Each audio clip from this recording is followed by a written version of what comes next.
Hi guys, good morning or afternoon whenever you are watching this.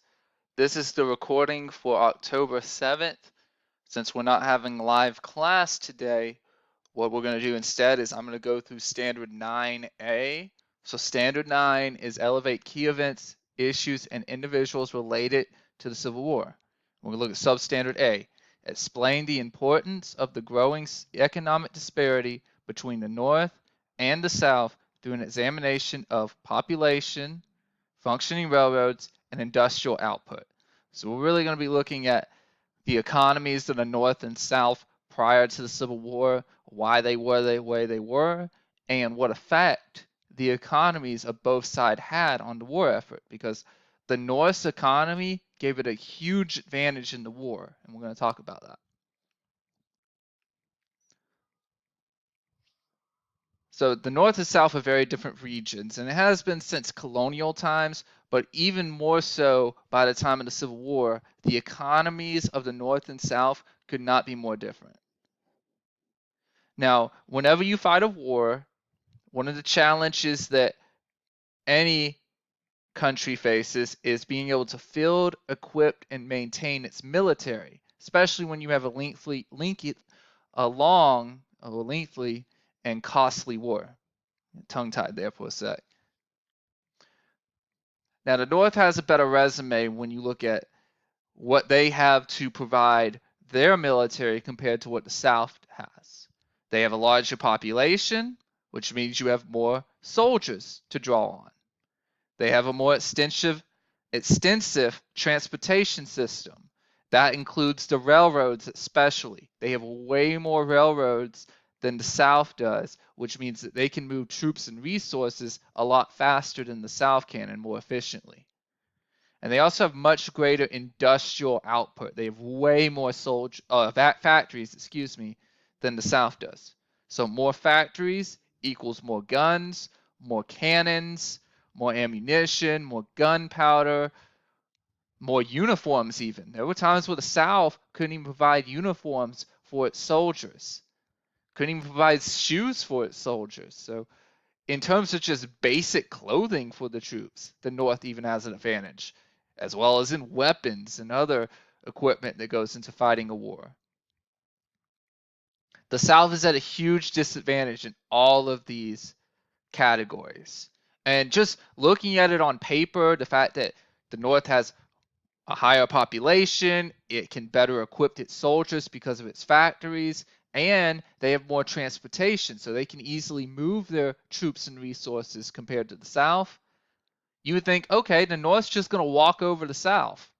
But the war goes on for 4 years. And yes, the North does eventually win, but it wasn't an easy victory for the North. The South made up for its shortcomings with strong military leadership. Generals like Robert E. Lee, Joseph Johnson, Stonewall Jackson, they were able to keep the South fighting longer than it probably should have been able to, and win many battles. The South won a lot of the early battles of the Civil War because of their superior leadership.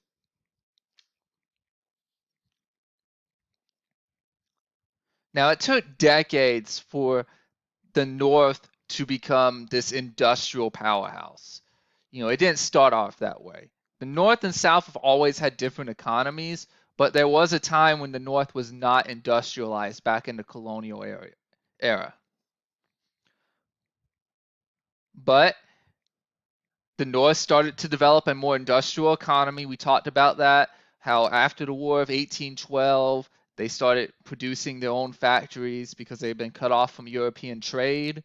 And you also saw it promoted with Henry Clay's American system, which we talked about, where he encouraged industrialization and more infrastructure. Well, most of that industrialization and infrastructure ended up being in the North because those were the areas more accepting of that. There was also a larger immigrant population that was moving into the factories to work for cheap wages, and the North had significant wealth from its industrial production. The South, meanwhile, was largely agricultural still. That's why they still were highly dependent on slaves, where the North did not need slaves. And cotton was the primary export. Cotton was king at this time. And there was a lot of demand for Southern cotton. It was actually not a bad business for them. Northern textile factories needed their cotton, as did other countries. The British, for instance, were one of the main importers of Southern cotton. But most farmers in the South were not large plantation farmers. Most of them were small-scale farmers, and only a small percentage of those in the South actually ran large plantations that had the greatest wealth. So again, the North, industrial economy, the South, agricultural economy. You can see here on the map, you can see the North outnumbers them 2-to-1 in population. The South has a slight advantage in farm acreage. The North has an advantage in value of farmland. Railroad mileage, which is a big one during the war. Its manufacturing capabilities are almost 4 times that of the South.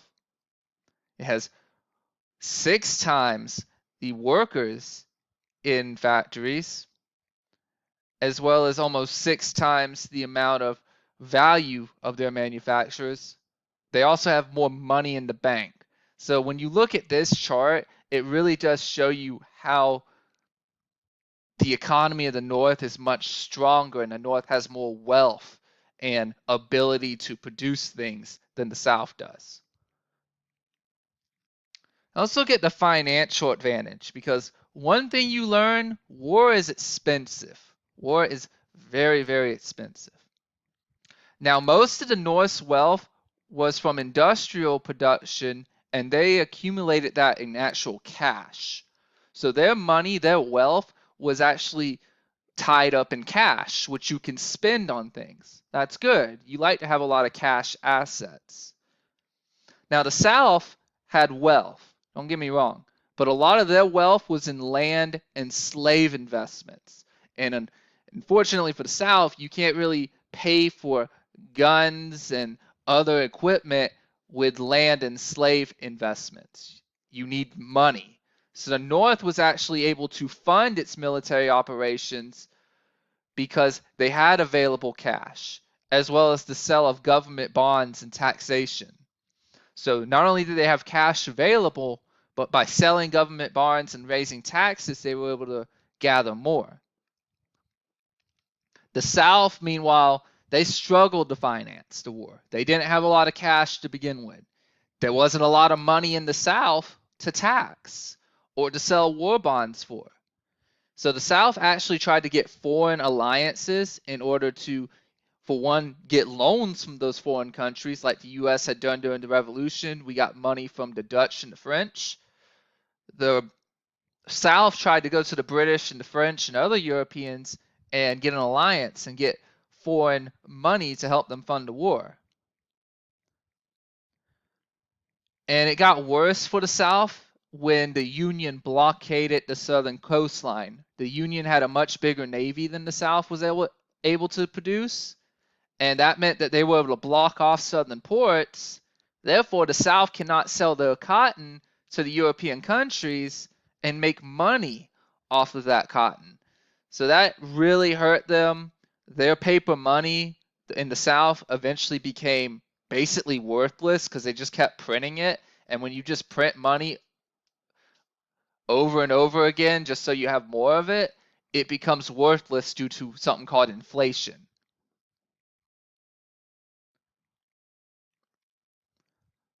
Again, this is just a chart that kind of lays out the differences. 92% of the U.S. industrial output was in the North.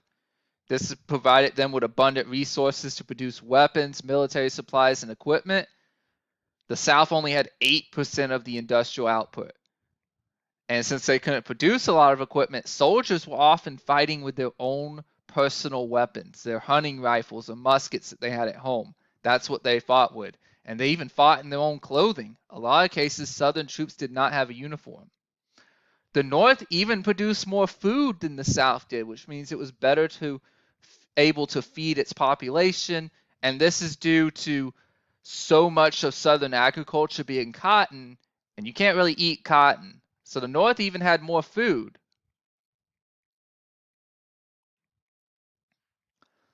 Again, more advantages for the North. The North had 71% of the population of the whole country, with 99% of it being free.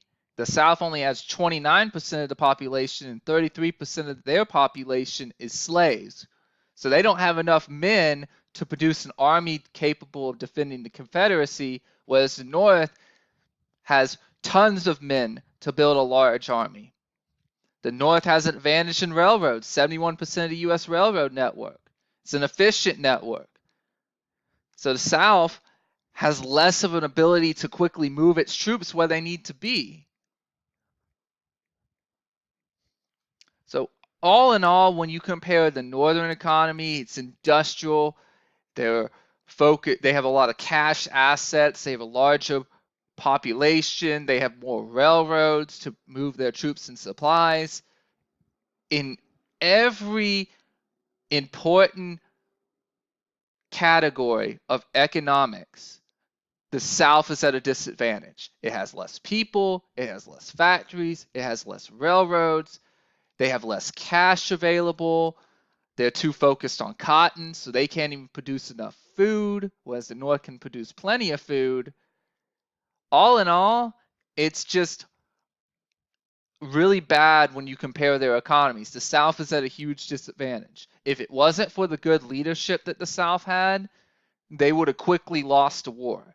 Their leadership is what allows them to win the battles they won and stay in the war as long as they did. But eventually, the North's larger population and industrial advantage allows them to wear down the South, and it gets even worse when you account for the fact that the Southern ports were blockaded by the Union Navy. So they couldn't even export the cotton they had to make money off it. So that further hurts their economy.